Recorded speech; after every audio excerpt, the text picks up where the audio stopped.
Welcome everyone to otakusandgeeks.com. Justin here, back with more video game reviews. And today, my friends, we are going to be talking about the video game Lost Records Bloom and Rage, which is available now if you have a PS Plus account or membership, I should say. This game is available for you for free. For my Steam holders out there, the game is on the price of $39.99, and this is published and developed by Don't Nod, who are famous for the Life is Strange series. As always, we give you a brief synopsis of the game. So, without further ado, here we go. We wind back to the 90s in the defining summer for four high school girls as they forge bonds through growing friendships, their punk band, and an unexplained event that will forever change their lives. Play as Swan and get to know your new friends, each with their own lives and battles. Come out of your shell and embrace rebellion over the summer as you form friendships with Nora, Autumn, and Kat. Through your actions and words, you'll shape your relationships with each of them on your journey to self-discovery. Will you bond, whether over the years, or will it feel like you barely separated at all? And that's pretty much the whole concept of this particular game. There is way more deeper, obviously, when it comes to this game. So I will keep this 100% spoiler free. But as you know, here at tacosandgeeks.com, we talk about story, gameplay, graphics, and sound when it comes to my games. So let's talk about the story first, which is going to take a huge chunk of this review because story is where it's at. So, as the synopsis says, this is a narrative driven game where you're playing as Swan, who is basically on her last summer break in the town that she's in. And she meets up with these four girls, Nora, Kat, and Autumn, and they come together through a situation which I won't get into. But there's a situation that happens, an event that happens that brings all these girls together. And that's pretty much how the friendship is folded. Now, as terms of the story here, Lost Records Bloom and Rage, I really did enjoy it. What I loved about this game is that even from the actual beginning of our introduction of Swan, there is kind of this feeling of dread throughout this entire game that's just looming over it. And Swan returns back to her town after 27 years to meet up with the girls that she used to hang out with because something happened, which I'm not going to get into here.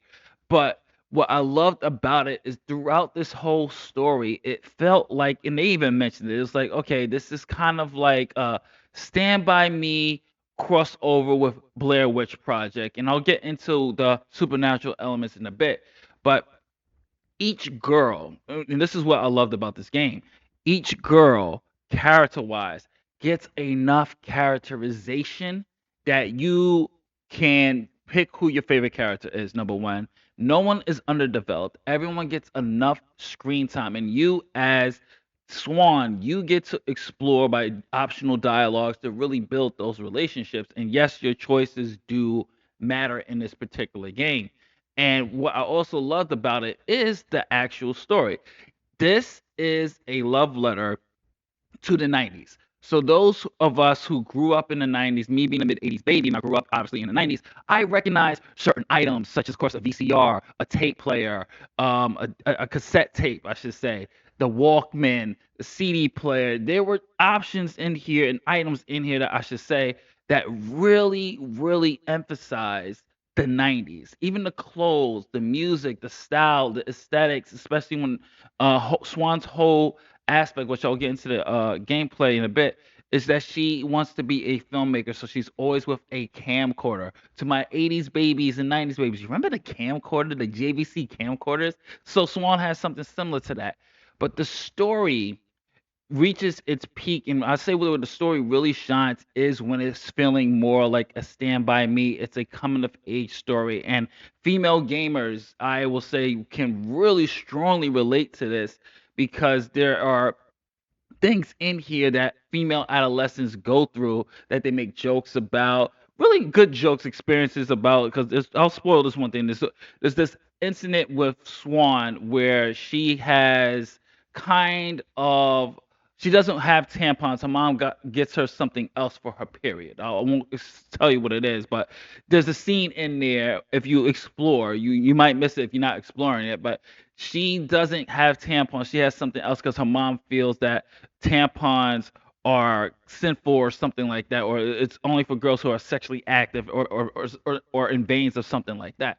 And it's those little nuances there that I could say that the female gamer and the female audience are really going to gravitate it as well because it's their experience. And this is not just going, oh my god, this game's just for girls. It absolutely is not. I related to characters such as Kat, Autumn, Swan, and Nora. And each girl has their battles. Each girl has their own personalities. That it doesn't matter who you like the best. You're gonna gravitate to at least one of them. That's just great chemistry in this game here. Now, what I would say the weakest aspects of the story for me was when it was trying to be all Blair Witch, supernatural, because I felt that it took away from the slice of life. And yes, Life is Strange, not to compare Life is Strange. Life is Strange has those supernatural aspects as well. But this one here, because the way the story is, the groundwork, I felt that the supernatural aspect of this particular game, which I won't get into, I felt that it kind of takes away from what was being built up and what is being built up. If they just kept it just slice of life and what happens without that supernatural element, you got a really good kind of indie film experience here. And I'll also say that the character of Nora, who I actually really do like, if you are a Life is Strange fan, you're gonna immediately go, okay, she's the Chloe of this particular franchise, or she's the Chloe of this particular story here. And that for me was kind of like Nora's a good character, but Nora is too much of that stereotype female girl that's from the broken home and then she's into rock music. She's just rebelling out. She's too much of the teenage rebel. And we already seen a character like that in Life is Strange. And this is not a comparison, but you just can't help when you play the game and you see Nora, you can't help to think of Chloe. And overall, I would have to say my favorite character in this, as much as I love Swan, it was definitely Kat because of what Kat represented and what Kat is just she has that aura where you were just like something's off with her. I want to know more. I want to do a little bit more deep dive into her. But yeah, story wise, really did enjoy it. But there's certain aspects in there, like I would say, that didn't really work for me, such as Nora's being a little bit more of a copy and paste. The supernatural elements, I thought if they took that out completely and just replaced it with something in that grounded slice of life, you would have still got to the same ending that we got. And I think it would have just been a little bit more better for it. Now let's talk a little bit about the gameplay here. All right, let's talk gameplay here because it's really not that much, and this is going to probably be the shortest part of the game here, of the review here, I should say. So the gameplay, if you played Life is Strange or any other narrative-driven game, then you know it's not really heavy on the actual gameplay and how the game is played. It's all about the story and the narrative. But what Lost Records Bloom and Rage does is they do add a fun element to this because Swan wants to be a filmmaker, as I alluded to before. So, in order for you to progress through certain scenes and certain sections of the game, you have to bring out your camcorder and record a memoir or memories. And that is what Swan is doing throughout the game. And you get to follow the girls as they're either practicing for a band, or you'll have Swan take video footage of a landscape or animals or her room or her cat and various other places. And that's pretty much the gameplay elements of that, is just recording those memories. The game honestly will take you about, just story wise and just doing the bare minimum, will take you at least, I think it took me 6 hours. It took me at least 6 hours to do. But if you want to get all memories, all memoirs, it will elevate it a little bit to, I would say, a good 10 hours there. But I will also have to say that they do have one or two puzzle sequences, which was kind of easy. But honestly, if you're looking for something with more interaction in terms of gameplay, this is really kind of strictly narrative driven based, where your decisions and you recording the memories are where the game really, in terms of gameplay, really is. So not much to offer really in the gameplay besides your narrative choices, Swan being able to record her friends and document things, and one or two puzzles there. But otherwise than that, pretty simple, cut and dry. That's all I can say on the gameplay. So let's talk about the graphics. Graphically, I'll have to say Lost Records, Bloom and Rage did a really good job. I feel that they did a wonderful job when it comes to the character models, especially on Swan, just to see the details of her freckles. You can see zits on the teenage girls, pimples. Like they really capture the adolescence and things that go on with adolescence, which such as, like I said, just pimples, the outfits, the attire, the use of colors. It's pure 90s aesthetics and what you expect someone from the 90s, especially a teenage girl in the 90s adolescence would look like. I would say that there are a little bit of graphical pop-ins here and there, nothing too distracting, but it does happen, especially during the restaurant scenes.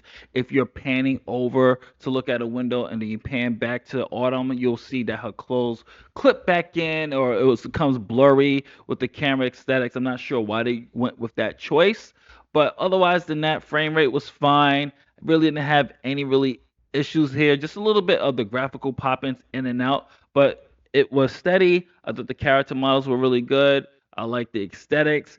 Pretty good on the character front and graphical front as well. So let's talk about the sound. So here's a little bit of the voice acting.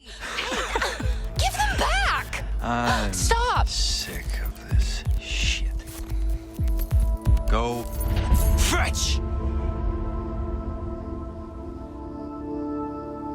Get on, babe. Why'd you do that? What the fuck? Hey! Go home, Cat. Or I'm telling Dad. You guys are so dead. Do what she said, you dumb little bitch. Fucking fatso. Stay away from my girlfriend from now on. Got it?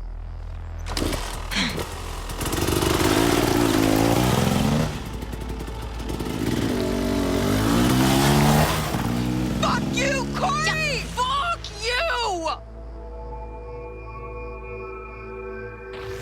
Voice acting, music, top notch for Lost Records. Credit and just a round of applause for all the actors in here, actresses in here as well. Everyone brought their A game for these performances. I love the hell out of all four main leads here. We had Olivia Lepore, I might be botching names, so forgive me, who plays Swan, our main lead, and she does a great job of just evoking that vulnerability that we see in Swan. We have Shekinah Austria, who plays Nora, who is just chaotic, rebel, blunt. We have Andrea Carter, who plays Autumn, who's more of that voice of reason, the one who brings all the girls back to reality. And I thought she gives a very stellar performance, especially as adult Autumn, who has that kind of regret. You feel it in her voice, you feel it in the energy and performance. And then we have Natalie Lee Conti, who plays Kat, and she just gives a hell of a performance.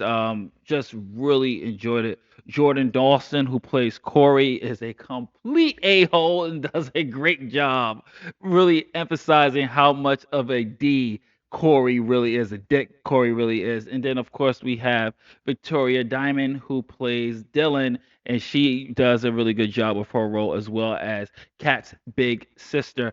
And the music, my friends, is just tremendous in here. This is where, I mean, I'll have to say this. These indie games, for me, indie games and indie movies introduced me to songs I haven't really heard before. Like, I always tell this story that Chris Evans' indie film Before We Go introduced me to one of my favorite indie artists now, Vancouver Sleep Clinic, because he had the song Floors in his film. So these games, Life is Strange, Lost Records, they really, I don't know who the music supervisor is or music selection person is, but they know they know their tracks, man. And the music and soundtrack composition wise, it does a great job of just really evoking that emotion and really hitting home. The songs are chosen properly for either that melancholy or that dramatic feel to it. You're gonna feel that music. It really elevates the game in total. So I'm gonna wrap this up, my friends, and give you my final thoughts and my final grade. And of course, we don't do letters, we don't do stars anymore. So it's either buy it, wait for sale, or complete skip it. Lost Records, I'm going to give it Lost Records Bloom and Rage. I'm going to give it a buy it. And if you have a PlayStation Plus, just download it. It's a fun game. It's a really good story. You are going to feel the emotion. I will have to say that there's certain elements in the story, like I said, that didn't work for me, like the whole supernatural aspect to it. And the ending, that they throw this kind of left field thing in there, which it does evoke an emotion, but I felt like if if there were little hints in there, a little bit more clearer, it would have been a little bit more earned, and you would have felt a little bit more of an impact than it was going for. But overall, I have to say this: great story, great characters, my friends. Definitely check this one out. This is Justin from otakusandgeeks.com. If you like what we do here, hopefully we earn your subscription. So please hit the subscribe button, like button, and notification bell to help out the channel. I will catch you on the next video game review. I got a couple of more on the way. Later days.